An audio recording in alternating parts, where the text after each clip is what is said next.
जो हमारा डीजे वाले का, साउंड वाले का सामान नुकसान हुआ है, उस नुकसान के लिए भरपाई की जाए, इसके लिए हम लोग ये एक मीटिंग बुलाई गई है।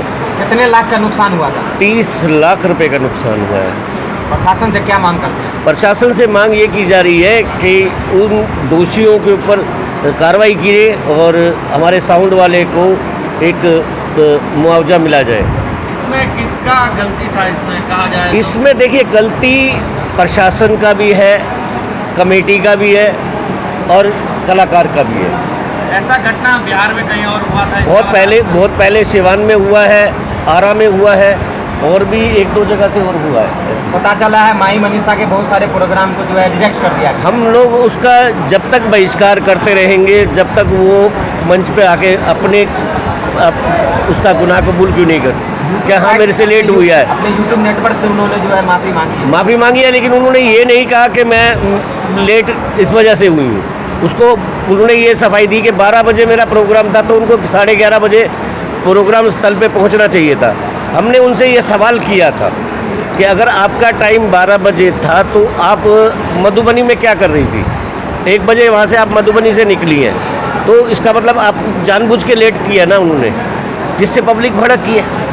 आप भी इस बात को समझ सकते हैं कि अगर कहीं प्रोग्राम है, मधुबनी और खजूरिया में कम से कम आधा पौना घंटा लगता है जाने में, और क्या कहते हैं, मधुबनी में वो रात को वहाँ स्टे कर रही है और 12 बजे उन्होंने वहाँ पे स्टेज के ऊपर परफॉर्म करना है, तो उनको 11 बजे 10:30 बजे निकलना चाहिए ना वहाँ से, लेकिन वो 12 बजे तक अपने होटल में बैठी हैं। तो किसकी गलती है बताइए? आप कह रहे हैं जो 30 लाख रुपया का नुकसान हुआ, तो इसका भरपाई कौन करेगा? माही मनीषा या प्रशासन या कमेटी मेंबर? देखिए, हम तो ये तीनों को पर दोष देंगे ना। हमारे लिए तो ये तीनों ही दोषी हैं और हम चाहेंगे कि इन तीनों के ऊपर ही कार्रवाई होनी चाहिए, प्रशासन के ऊपर भी कार्रवाई होनी चाहिए, क्योंकि परमिशन तो प्रशासन ने दिया है ना। और कोर कमेटी को मालूम नहीं था कि 1.5 लाख की भीड़ आएगी। कमेटी को भी तो विश्वास में होना चाहिए कि 1:30 बजे जब माही मनीषा आ रही है तो उनका 12 बजे का टाइम नहीं डिक्लेयर करना चाहिए था उनको। उन्होंने अगर 12 बजे उनका टाइम डिक्लेयर किया है तो क्या सोच के किया था? जब वो 1.5 घंटा लेट हुई है तो क्यों हुई लेट वो? आज की बैठक में कहाँ से लोग यहाँ पर पहुँचे? यहाँ से मैं दिल्ली से आया हूँ, हमारे भैया झारखंड से आए हैं, बिहार से, सारे जिले से लोग आए हुए हैं। आप अपना परिचय दे दीजिए। मेरा नाम वीरेंद्र बब्बर है, मैं all India sound and light welfare association का अध्यक्ष हूँ। आगे की सर क्या रणनीति है? अभी रणनीति यही है, यहाँ प्रशासन को हम और बिहार की सरकार को ज्ञापन देंगे, और ताकि उस कमेटी के ऊपर और क्या कहते हैं यहाँ की प्रशासन के ऊपर और माही मनीषा के ऊपर कार्रवाई की जाए। और आगे का हमारी प्लानिंग माही मनीषा के ऊपर मुकदमा करने की भी है। धन्यवाद। मेरा नाम शैलेंद्र सिन्हा हुआ। परिचय सर। मेरा नाम शैलेंद्र सिन्हा हुआ। मैं बिहार साउंड लाइट एसोसिएशन के अध्यक्ष हूँ। मैं पटना से आया हूँ और एक घटना घटी सुनकर बहुत दुख हुआ। एक छोटे साउंड वाले जिसका रोज़गार है, उसको पार्टी ने बुक करके प्रोग्राम में बुलाया और उसको सारा सामान तोड़ के डैमेज कर दिया गया, आग लगा दिया गया, उस सामान को लूट लिया गया। इसकी भरपाई 100% आयोजन कमेटी को देना चाहिए।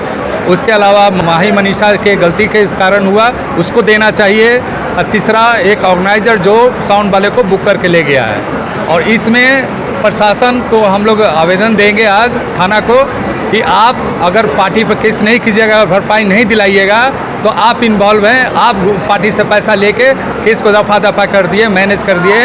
हम इसको छोड़ेंगे नहीं। अब तक किसी का अरेस्ट हुआ है? अरेस्टिंग हुआ है और सामान भी बहुत के घर से जब्त हुआ है। कितने लोगों का अरेस्टिंग हुआ? 2-4 लोग का सुने हैं, लेकिन उन लोग को पैसा लेके थाना छोड़ दिया है। लेकिन मैं छोड़ूंगा नहीं, थाना से लेकर एसडीओ, एसडीएम और डीजीपी बिहार होम मिनिस्ट्री तक जाऊंगा और इसकी मुआवजा लेकर रहूंगा।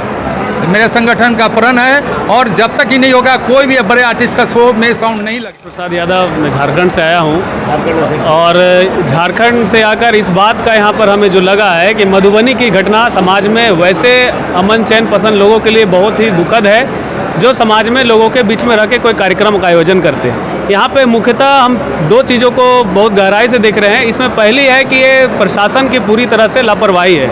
यदि प्रशासन कार्यक्रम की अनुमति 6 बजे सुबह से शाम को रात को 10 बजे तक दिया था और 12 बजे रात में यदि स्टेज पर कोई कलाकार वहाँ पे आता है तो आयोजन मंडली और ये दोनों पर प्राथमिक दर्ज होना चाहिए। एक तरह से साउंड वाले के साथ ये आपदा का समय है, एक आपदा के दौर से ये साउंड वाले गुजरे हैं। जितने सारे नुकसान उसका लगा है उसका भरपाई करने का जिम्मा आयोजन कमेटी और जो भी उसको बुक किए हैं, जो इवेंट वाले हैं, उसको उसके ऊपर कम से कम ऐसे दबाव डालना चाहिए और कार्रवाई भी करना चाहिए कि ऐसा कार्रवाई हो कि आगे चल के कोई भी आयोजन कमेटी इस बात का विशेष ख्याल रखे कि किसी कार्यक्रमों में भीड़ के अनुपात हमारे वहाँ संख्या बल सुरक्षा का मौजूद होना चाहिए ताकि किसी तरह का दुर्घटना ना हो। ये तो भगवान का शुक्र है कि किसी प्रकार का जान माल का नुकसान नहीं हुआ। 1 से 2 लाख जहाँ पे भीड़ था, किसी एक व्यक्ति का भी उपद्रव में जान जाता तो ये आज बिहार पूरा शर्मसार रहता। ऐसी घटनाओं का पुनरावृत्ति ना हो, प्रशासन इस पर विशेष लगाम लगाना चाहिए। परिचय सर। मैं कुमार संजय, आज मुझे बिहार एसोसिएशन का सेक्रेटरी बनाया गया है। मैं आभार व्यक्त करना चाहूँगा बबर भाई का, जो अब हमारे दिल्ली के ऑल इंडिया एसोसिएशन के हमारे अध्यक्ष हैं, और जितने भी हमारे मित्र लोग यहाँ इकट्ठे हैं सबका मैं आभार व्यक्त करूँगा। वो इस घटना के क्रम में यहाँ सभी लोग आए हैं उस लड़के के सपोर्ट में, और ये हम इसकी भर्त्सना करते हैं कि ये जो कांड हुआ है ये कहीं से सही नहीं है। पुलिस को अपनी जिम्मेदारी निभानी चाहिए थी और ये आयोजक जो लोग थे यहाँ के उनको अपनी जिम्मेदारी निभानी चाहिए थी, और ऑर्गेनाइज़र को भी अपनी जिम्मेदारी निभानी चाहिए थी कि इस घटना को रोके। इसमें ये सारे लोग नाकामयाब रहे हैं और हम लोग इस पूरे विषय से जुड़ा हुआ ज्ञापन बनाकर अभी थाना प्रभारी को देंगे।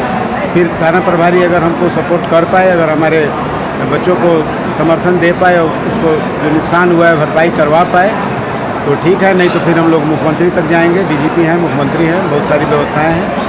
सरकार हमको कोऑपरेट करे, हम यही चाहते हैं। धन्यवाद।